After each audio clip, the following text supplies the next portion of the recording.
Well, welcome everybody to another edition of Archaeology of Connecticut. And here is your host and state archaeologist, Sarah Sportman. Good evening, everybody, and welcome to the Archaeology of Connecticut. I'm Connecticut State Archaeologist Sarah Sportman, and tonight I'm here with my co-host, Scott Brady, president of the Friends of the Office of State Archaeology.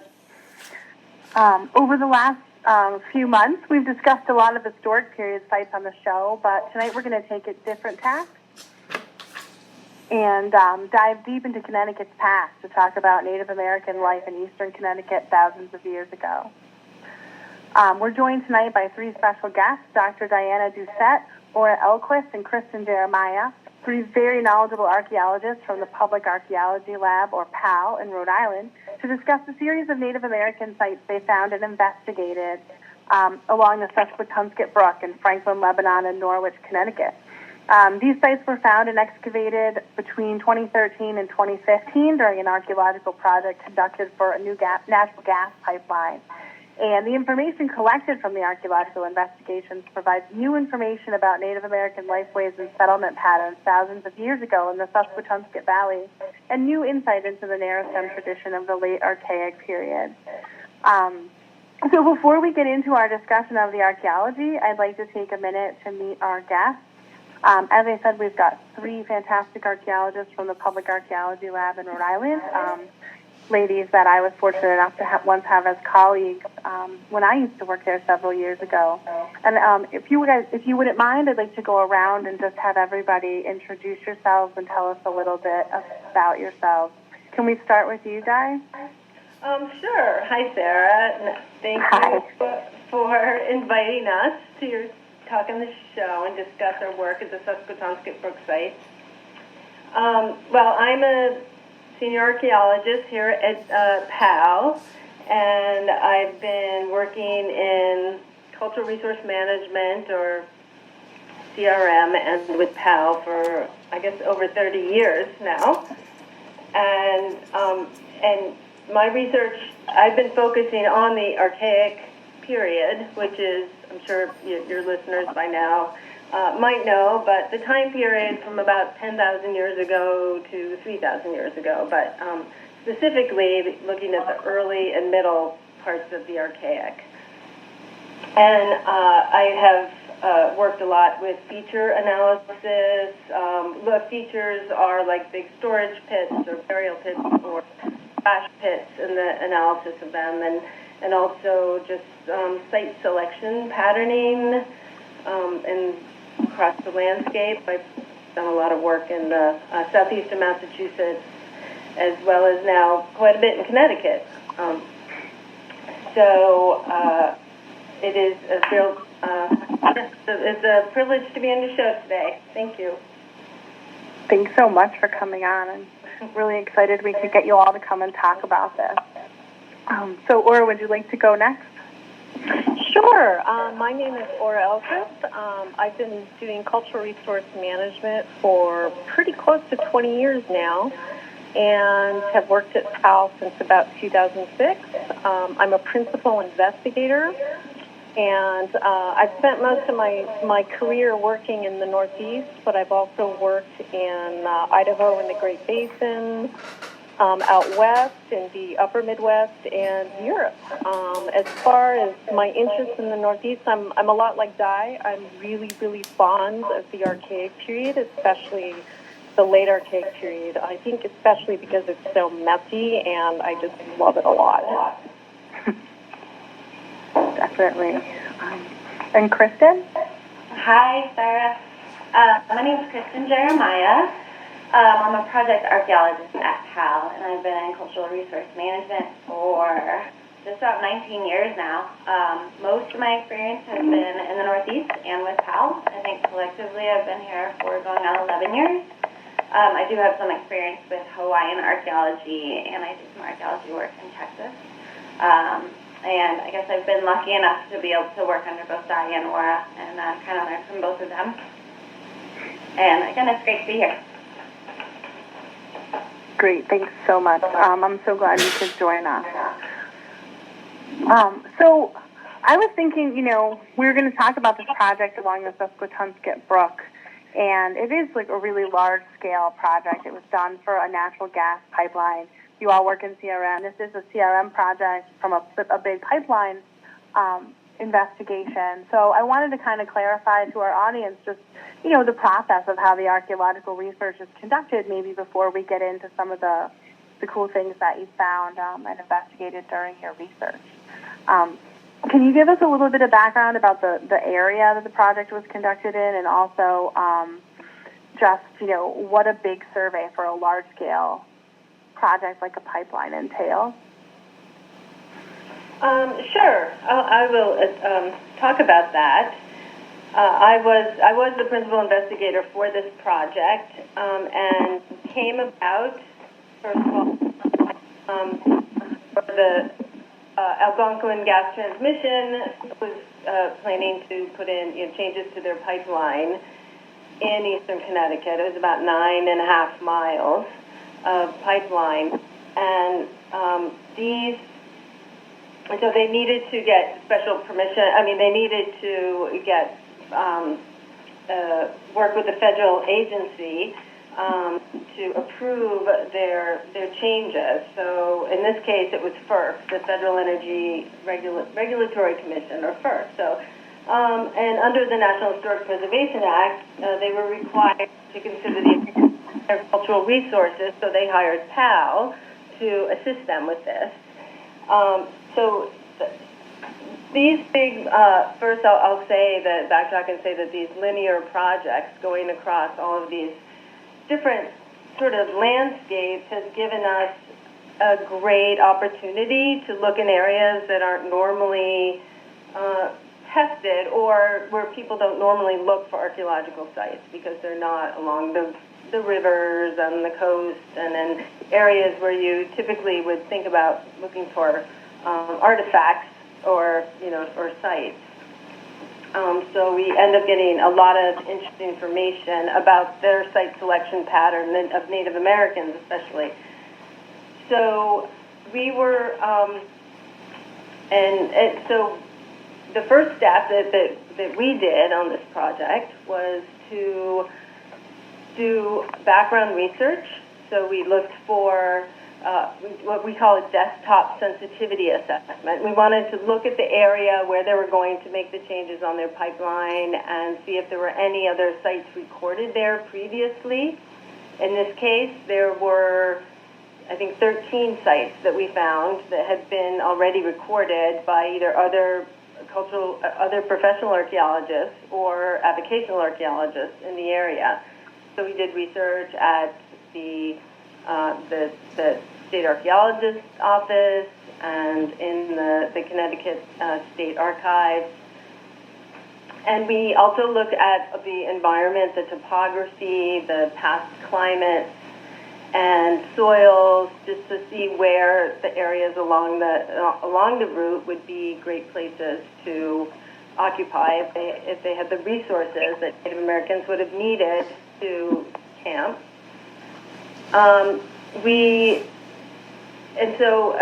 So after doing all the background research and looking at past reports, then this is followed by a walkover survey, and this is where we'll go out and we'll look at all of these areas that we thought were sensitive and could be areas to test where there could be cultural resources that could possibly get disturbed from the construction project.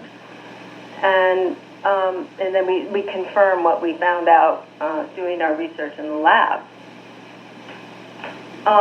Basically, anywhere what we're looking for, well-drained sandy soils and near places near water resources and level topography, basically anywhere you'd want to camp, or we'd want to camp today. And anyway, so after that, we would, and also in our walkover survey, we also include the Native American community. We ask them to join us, or it will definitely seek their input, and I can talk about that a little bit later. And in this case, the local tribes in Connecticut and Massachusetts, anyone with ancestral ties to the Connecticut in eastern Connecticut. So when you were, sorry, did something? Go ahead. I was just going to say, as you were going through the background research and looking at the environment of the pipeline corridor, what was it like? What was this area? What was the environment like? Well, we had, actually, because we had the Susquetonsqut Brook, it almost paralleled the brook, and a lot of wetland resources. There were many areas with flat level topography. There were farm fields and that, as well as well-drained soils. So this particular area, and the environment probably was very similar in pre-contact times when especially back about 5,000 or 7,000 years ago, it would have been very similar to what it is today.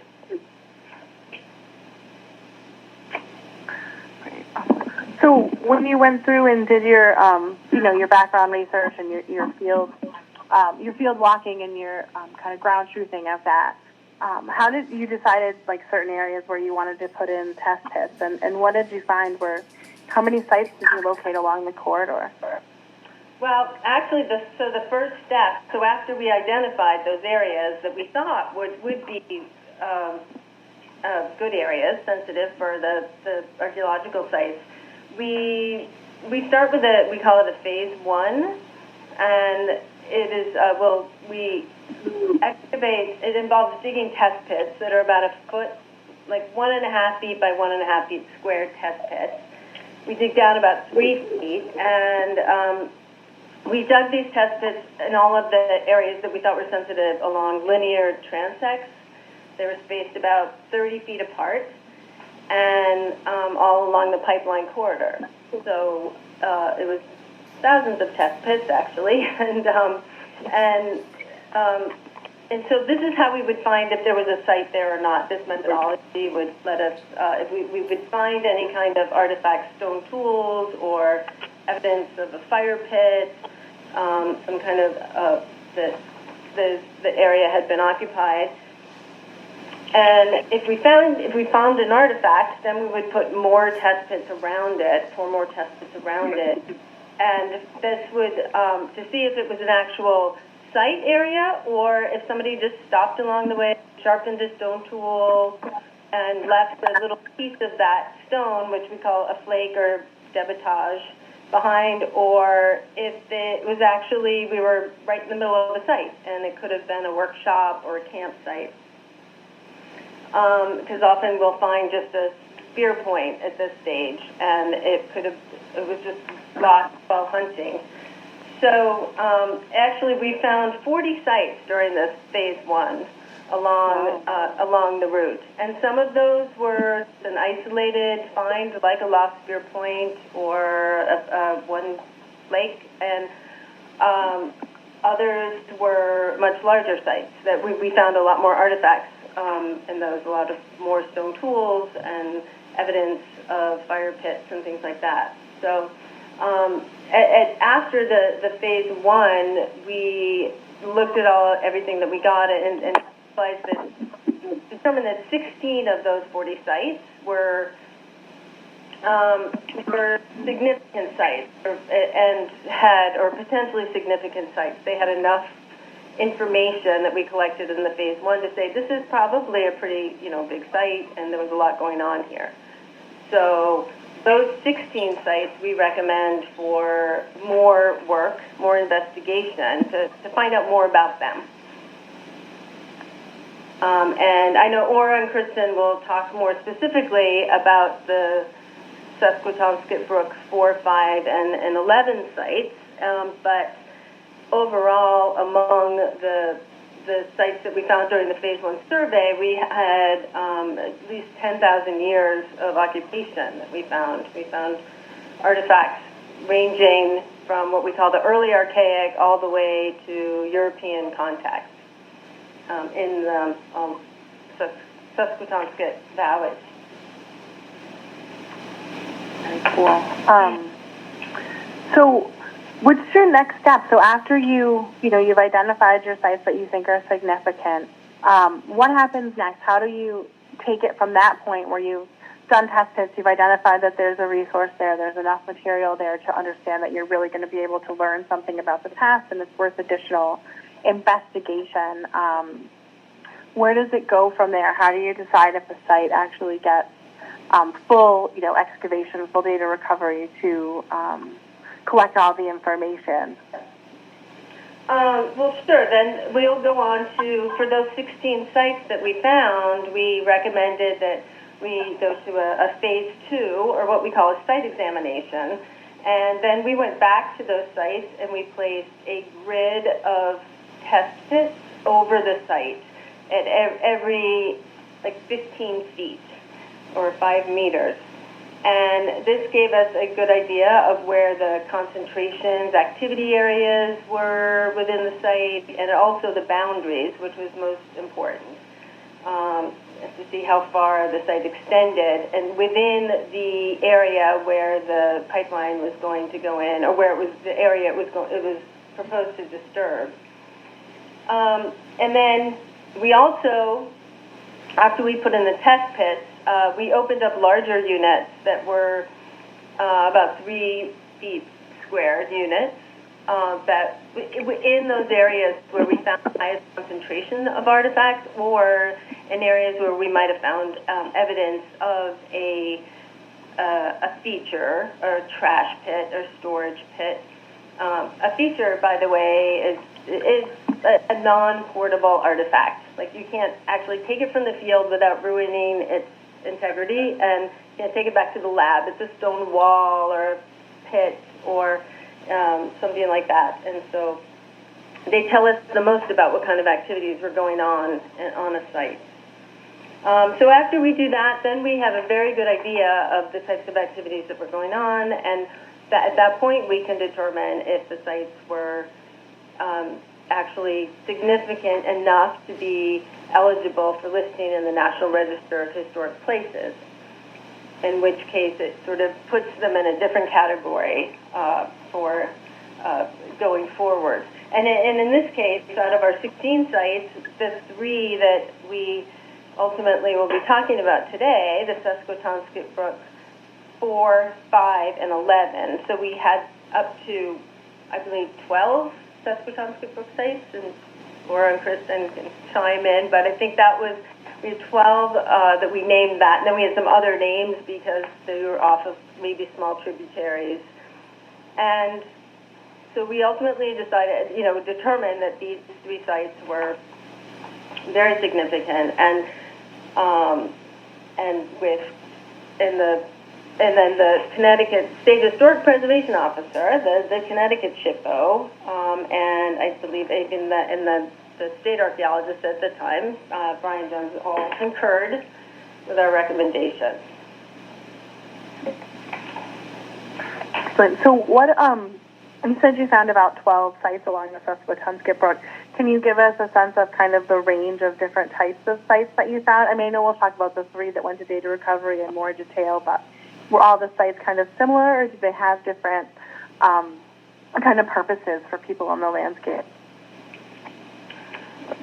Sure. Well, a lot were small campsites. Almost all of them, we found evidence that were a stone tool manufacture, which is very, very common. So we found a lot of pieces of stone tools and complete spear points or scrapers, and a lot of tools that suggested that they were using them for food processing, like scrapers or choppers, along those lines, knives. However, some of the sites were only small, we call them lithic workshops. They were just making one tool or a few, and not a whole lot else was going on there. So those are the sites that we really we got as much information as we think as we assumed we could get from those sites after our site exam or phase 2. That's why we didn't end up suggesting that, or recommending that they go to be eligible. Other sites were, I think most of our sites ended up that we did not recommend as eligible were lithic workshops, small lithic workshops, and or we definitely found the boundaries, and they were even very small campsites, and sort of maybe a place where they went and camped just for a certain resource that they got from the nearby wetland, and only maybe for a couple of nights, and then moved on. Yeah, they were basically really small and didn't contain a ton of stuff. And the amount of testing that we would do on, say, a phase 2 or site exam, doing additional work there wasn't going to give us any new or additional information. Got it. So all of the sites that, most of the sites that you're talking about here are Native American sites. So before we dive into, a discussion of what you actually found at those sites, I wanted to just touch back on the idea of Native American tribal people working with the archaeologists in the field. I know that a lot of the work was completed alongside monitors from the tribes in southern New England. I talked about this a little bit, but can you tell us a little bit about that? If it's a common practice, what it involves, and what perspectives Indigenous people can bring to the archaeological work, because we are oftentimes studying their past, their ancestors, their history. And so, I think a lot of people don't realize that tribal people are oftentimes involved in these projects, and I'd like to talk a little bit more about that. Sure. So we worked, as I had mentioned, with the tribes with ancestral ties to southern New England and eastern Connecticut. And, of course, that was the Mashantucket Pequot tribal nation, the Mohegan tribe, the Wampanoag, and then in Massachusetts, the Wampanoag tribe of Gayheadaquina, and then the Narragansett tribe is, in Rhode Island. But we always have informed the tribes. I mean, for as long as I can remember working at PAL, actually, we've always sent letters to the tribes before a project. But that was before there were a lot of the tribes had their own tribal historic preservation officers and offices. So we would just try to seek some input about it. And now it is a lot more.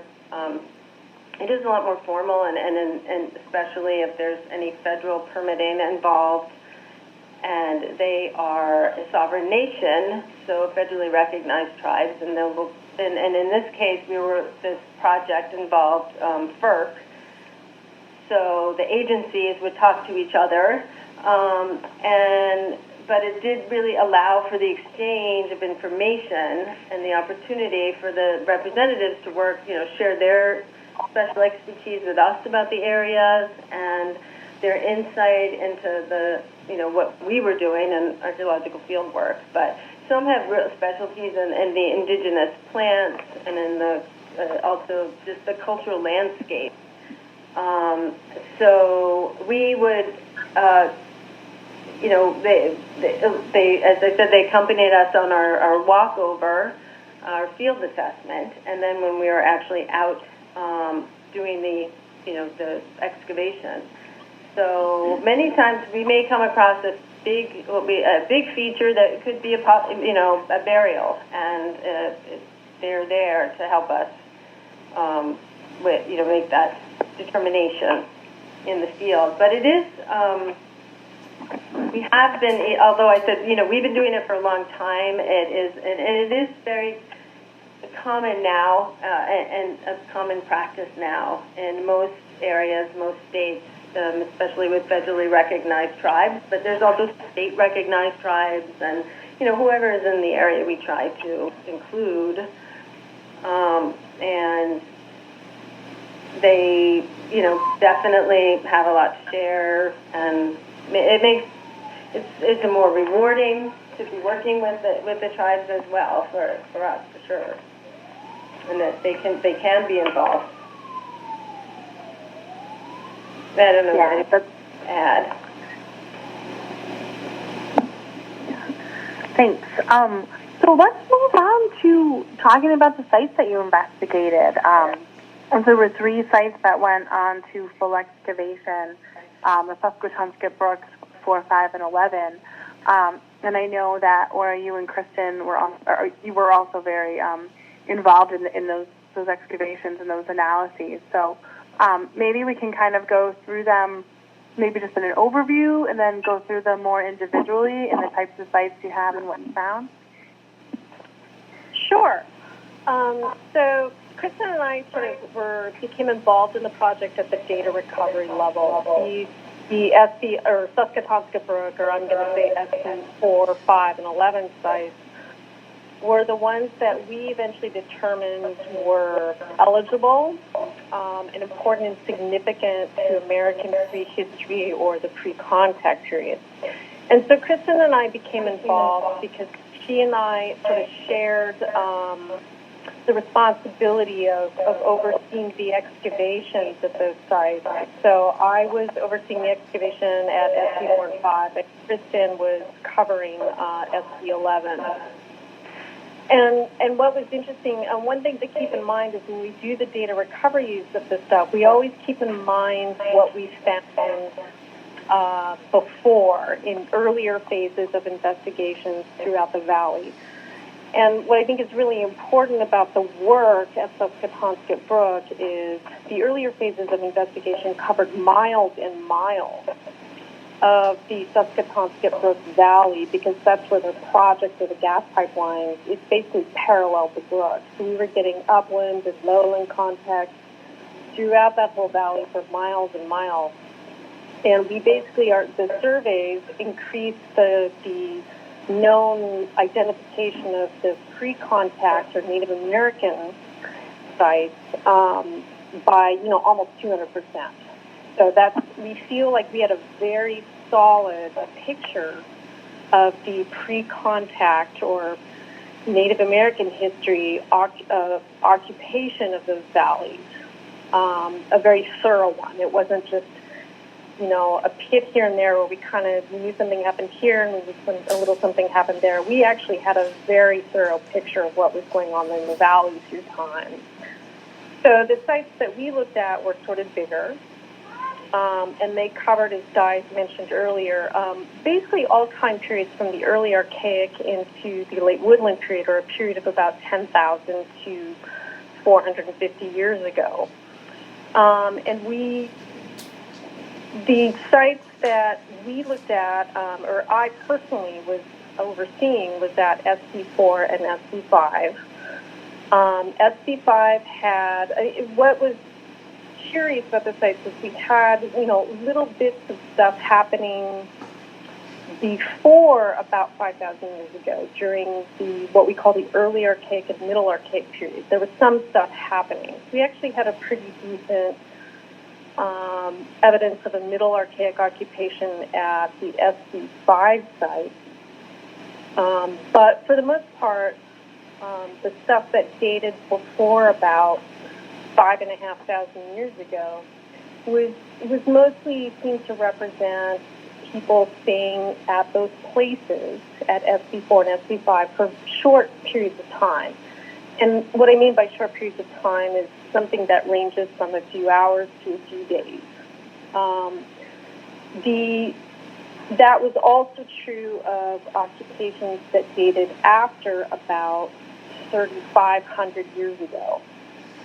And in fact, at SB4 and SB5, and we can talk a little more about it later, there was very little evidence that anybody was doing much in the Susquetonsqut Brook Valley at all between about 3,600 years ago and about 1,600 years ago.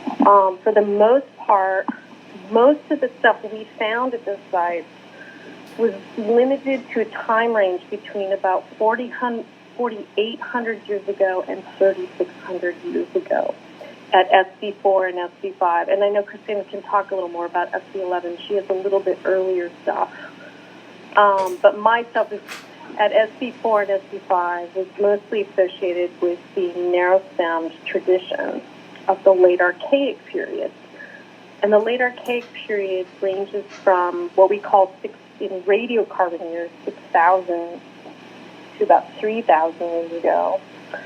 And the stuff we were finding was mostly dating to one tradition. The one thing about the narrow-stem period is that it's not the narrow-stem period, excuse me, the late Archaic period is that's very messy. We have different kinds of tool technologies being used. And there's some debate about who's using those technologies, whether it's the same people or different people, because they overlap in time, and in some places they overlap in space, spatially.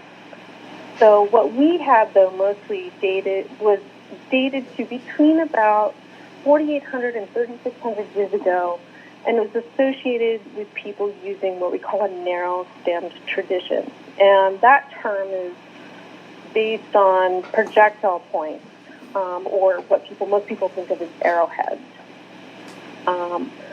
And these arrowheads sort of have these stems that are narrow and contracting, and that's why we call them narrow-stemmed. And Di's going to talk a little more about the typology of those, I think, in a bit, but that is predominantly what we found at SB11, or I'm sorry, excuse me, SB4 and SB5. The late Archaic period, another thing to realize about it is, I've just said it's messy and there's overlapping traditions which may represent more than one group of people. But it's also sort of, in the broader scheme of things, considered a period of cultural, fluorescence. All of a sudden we have a lot more sites, and we have people that are doing a lot more things. They're using more kinds of resources. Their sites are found in a broader range of areas, and it's all over the place. A friend of mine, and it's particularly true of the narrow-stem tradition, a friend of mine calls it sort of the big lighter of the late Archaic, because they're everywhere. They're literally in every context. They are. Yeah. I was going to say, we found a couple today at our 17th century site in Glastonbury. Yeah. I mean, it's sort of a joke. Like, if you dig a hole in New England, you're going to find a narrow-stemmed arrowhead or projectile point, right? 'Cause they're just literally all over the place. And so we're not surprised that we found them, but we did find some interesting patterning within the valley that has to do with the other traditions. But what was also cool about that is the narrow-stem tradition finds seem to be mostly, although the stuff that predates that and postdates that seems to be associated with people who weren't spending very much time there. They were just there for a few hours, maybe a few days. The stuff that we were finding at SB4 and SB5, it really seemed like they were there for, the long haul, right? Not year-round, not permanently, but they were there for weeks or months, and probably on a seasonal basis. So they were, and one of the ways we know that is they were making gigantic sutures that take a humongous amount of effort to make. It's not something you spend that much effort on just to be there for a couple of days. It's something like, we're going to be here for a while, right? We're going to settle down for a little while. And so we found a lot of large features like roasting pits and giant storage pits, and some that had coast molds at the bottom, which I think means they were marking them somehow, probably to relocate them later. Mm-hmm. And although we didn't really find much in the storage pits, it's probably because they took whatever they were storing in there out when they were, done or needed it. So we know that they were there for a longer period of time, and they were probably there on a seasonal basis. And it's interesting because the people before them and the people after them weren't spending a lot of time there. And that is, one of the questions we have. And then Kristen did Susquetonsqut Brook 11 site, and she can tell you a little more about that one. Yeah, SB11, it dated from the Middle Archaic through the Woodland period, and that's starting approximately 8,000 years ago. Interestingly, we had about 13 cultural features, and like Ora and I were saying, that ranged from fire hearths to storage pits. We had some evidence of drying rocks, and we had an awesome roasting platform. So interestingly, 9 radiocarbon dates were sent from those features, and they all came back late Archaic. But it was pretty cool because it was showing that there was some that was associated with Laurentian culture, and then others with the narrow stones. So that's like a 200-year difference, a 1 to 200-year difference there. So again, like Ora and I were saying, they're probably looking at some seasonal visits to the site throughout the Middle Archaic and into the late Archaic, and then it was most heavily used during the late Archaic period. And at SB11 too, we did have 17th century artifacts that came from there, which I know you don't want to get into that today.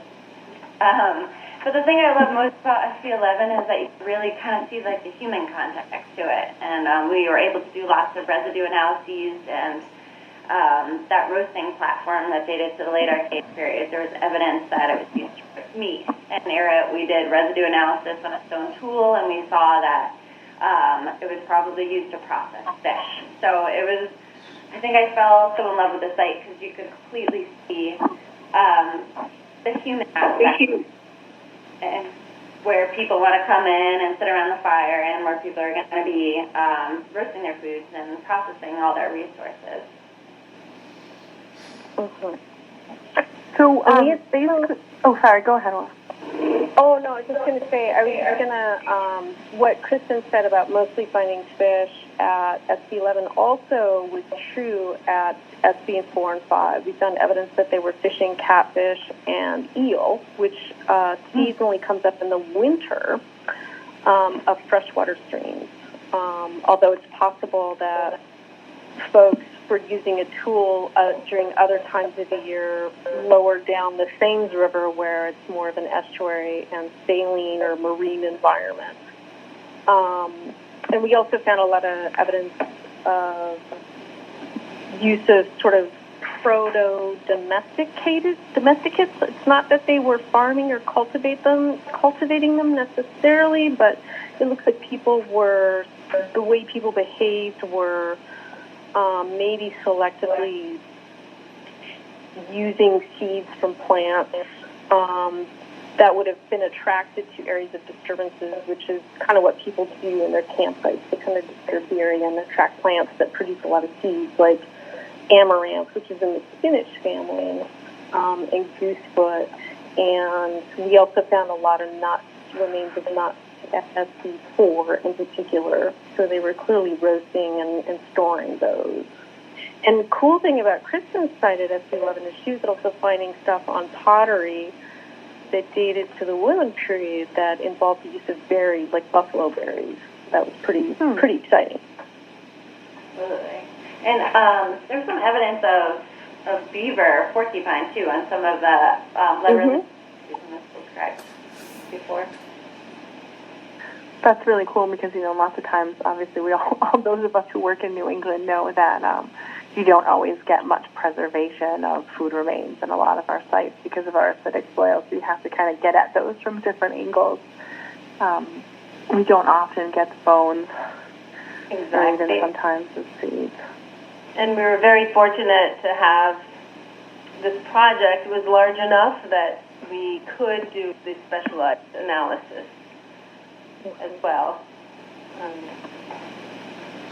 We had, one of the things I wanted to mention when we were talking about the data recoveries, we did excavate large areas of these 3 sites, but once we decided that they could, it was only after in consultation with the client, with the Algonquin, that they absolutely could not avoid certain areas of these sites. So those are the areas we concentrated on. and the remainder of the sites were preserved. We came up with site avoidance and protection plans so that in the future, if any other work or maintenance is going to be done on these sites, that they will, there's this plan in place. So either they contact the SHPO if they have to do any other disturbance, or or not disturb the areas that are in the part of the preservation plan. I thought it was interesting. Oh, sorry, go. Yeah, I thought it was interesting you were talking about some of the specialty testing and analysis you were able to do. And certainly beaver residue and berry residue would be a surprise. Was there any other surprises that came out because you had the opportunity to pursue those specialized testing strategies? Actually, one of the odder things we found was a dogwood seed, and I still haven't, from like a dogwood family plant, and I still haven't quite wrapped my head around that, and I never quite have. But I think the most surprising thing to me was the identification of eel protein residue on a scraping tool. And again, I sort of gave a caveat earlier that may have been a tool brought to the site by people who were spending more time in the Shanes River, where things are more marine or estuarine, because that's typically where you find American eels. But it is also an interesting possibility that they were gathering the eel or hunting the eel or processing the eel when eels were actually in freshwater environments, which is usually after November. That usually does not occur in freshwater environments in the Northeast until November or later. So that actually is interesting, because that suggests an occupation that started or extended into the winter in that part of Connecticut. That is interesting because. Yeah, do you think that we generally rationalize they had these seasonal sites, right? They're moved to certain areas for winter and spring and summer, partially for resources and partially to avoid weather. Was the site where you found this eel residue, would it be consistent with a wintering site beyond the fact that there was eel residue there? I mean, was it a protected site, so to speak? I think so. It's a lot of these were on more southwest-facing areas or open to southwest exposure, and were also the contained storage pits, which suggests to me stuff people cramming all the resources in the fall and gathering it up and storing it for sort of just like tucking in for the winter. You know what I mean? Just with the stored supplies, with these large storage pits. Because in some cases, if you look at the later woodland period, you get larger, more permanent sort of village-type settlements. They may not have been occupied year-round, maybe only part of the year, but they were occupied a lot of the time. And you need storage to do that. I suspect, I don't know for sure, but I suspect these were a little more seasonal than that, not as permanent. But if you're going to hunker down for part of the season in the winter, you're going to need storage pits. And at all the sites, whether SC4, 5, and 11, we were finding really large, substantial features that suggested either extensive sort of processing activity, like huge roasting pits and storage pits, and then like the roasting oven that Kristen found at SC11. Yeah, that's really interesting, and I think that maybe we need to kind of consider that, and some of the other sites we're seeing where we maybe haven't been able to find those kinds of residues, and been so lucky. Mm-hmm. Real quick, we did some residue analysis on some of the pottery shards, and there was evidence of mint in there, or at least a plant related to mint. Yeah. Because everyone loves mint. It's really interesting. So I want to make sure that we have some time to talk about Di's research on the points. But I guess, given all the research that you did, the small sites that you found, the larger ones that went to data recovery, you have these, this very clear evidence of a place in the landscape that people are coming back to for hundreds or thousands of years. What is it about the environment and what people are doing that keeps bringing people back to the Susquetonsqut Valley?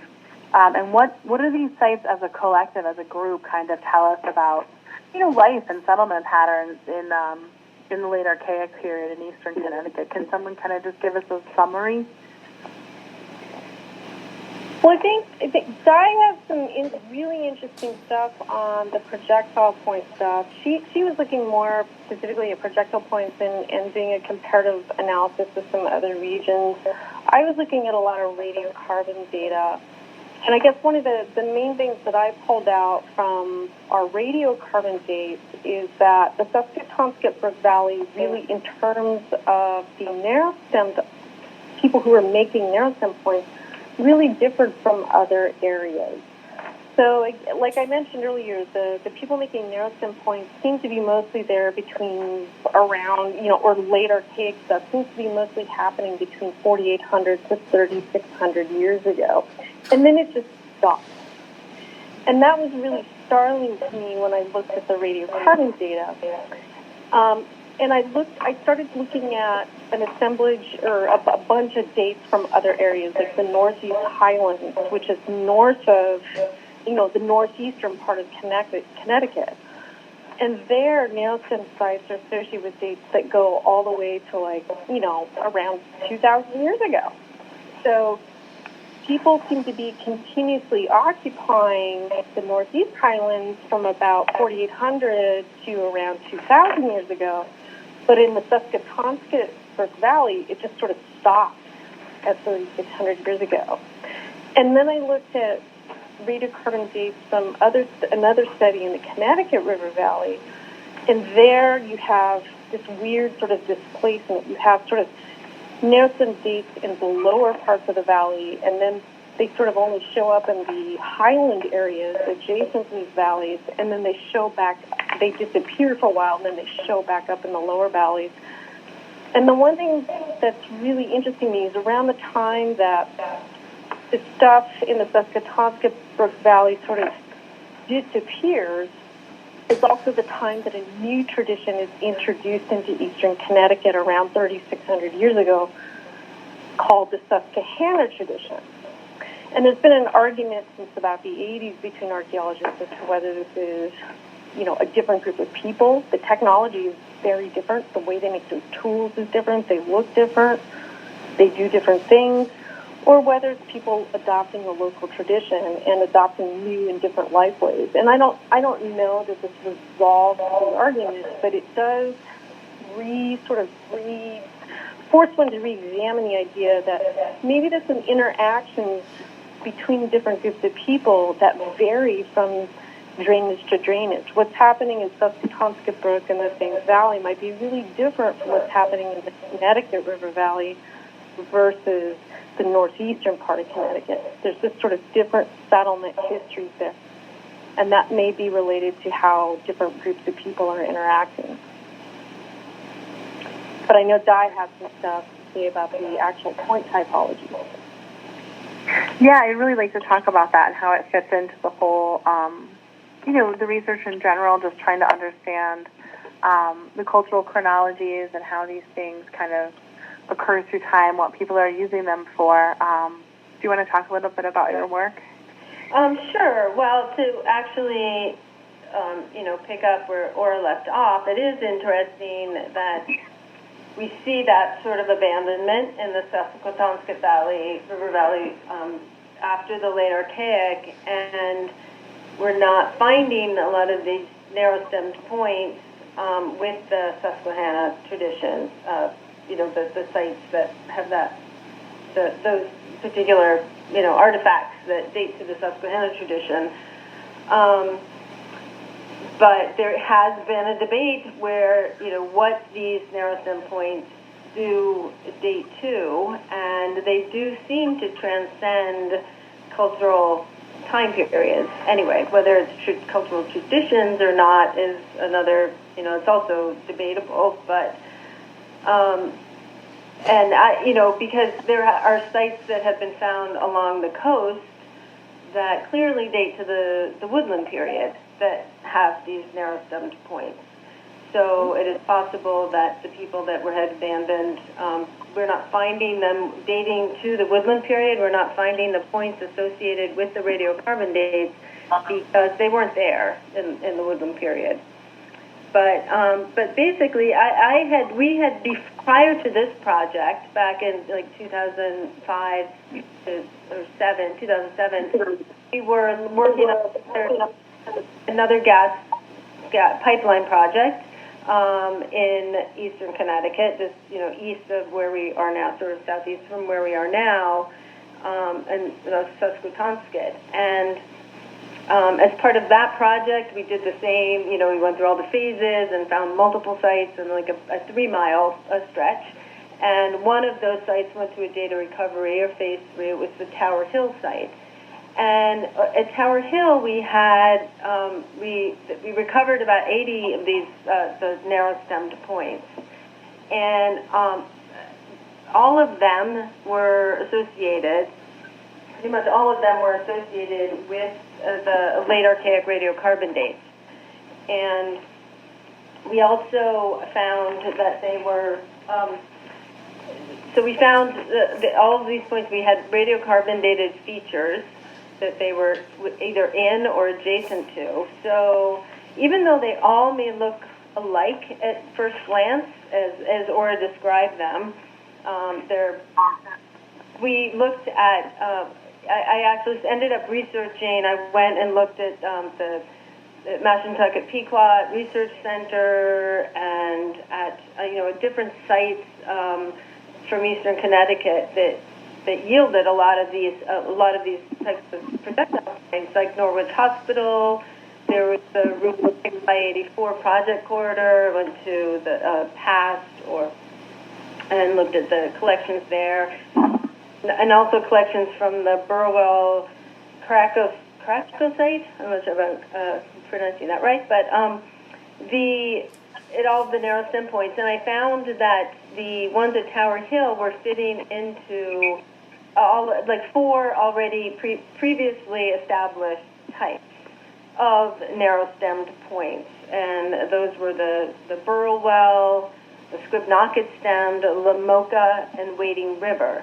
So looking at all their very particular attributes, whether the stem was a certain width or, hit a certain way, or the actual width and length of them, they could be divided into these four categories, or these four styles.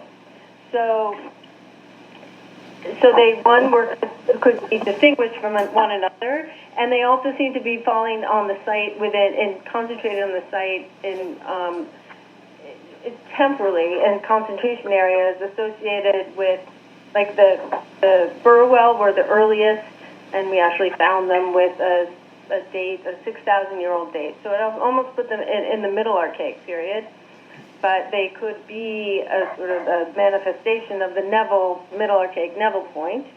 And then the Susquetonsqut-stemmed seem to be a little bit later than the Burwell, and then the Susquetonsqut-stemmed and the Lamoka points, and then the Wading River were slightly later invention. And the Lamoka and Susquetonsqut-stem, for instance, were found in areas that were a lot of nut processing. We found a lot of hickory nuts and charred hickory nuts and dated them there, and nutting stones. So they seem to be associated with different, slightly different time periods and activities, or types of resources that they were sort of going after. And so I wanted to look at the SB sites because we also found hundreds among the sites of the same type of points, and I found a very similar pattern with the sites from Susquetonsqut Brook, and clearly all related to these late archaic periods. So it's there in the inland. Maybe it's an inland, a little more inland than the coast, because a lot of coastal sites. For instance, I just was recently listened to a paper by Dan Zotto on his work at the Laurel Beach 2 site in Milford, Connecticut. Mm-hmm. And you know that he clearly has narrow stemmed points in a woodland, late woodland and middle woodland context. Had a stratified site with them in a shell midden, and below that in a B1 context or subsoil context. So, and then he went on to talk about other sites along the coast, even on Cape Cod and Martha's Vineyard, where they narrow-stemmed or small-stemmed, as they're called for in Massachusetts, were found along with woodland radiocarbon. So it's possible that they just kept being used, but they were, it depends on where people were moving in the landscape, and were they part of the toolkit actually? So the broader points, the broader spear points, like the ones from Susquehanna or earlier Brewerton or Laurentian, like Kristen was talking about at the SB11 states, could have been other, spear points with knives, and maybe the narrow-stemmed points had a very specific function as for smaller mammals, could have been used with arrows, but there's not a lot. Most of them are made of quartz, or else there's quartzite, locally available material. So people went and got quartz from the coast, or quartzite from the Honey Hill Fault area, and we found so that most of the points we found were of those materials. And there's not a lot you can make out of quartz. So, and these are very simple-looking points, and that's basically that, and tools like scrapers and things like that.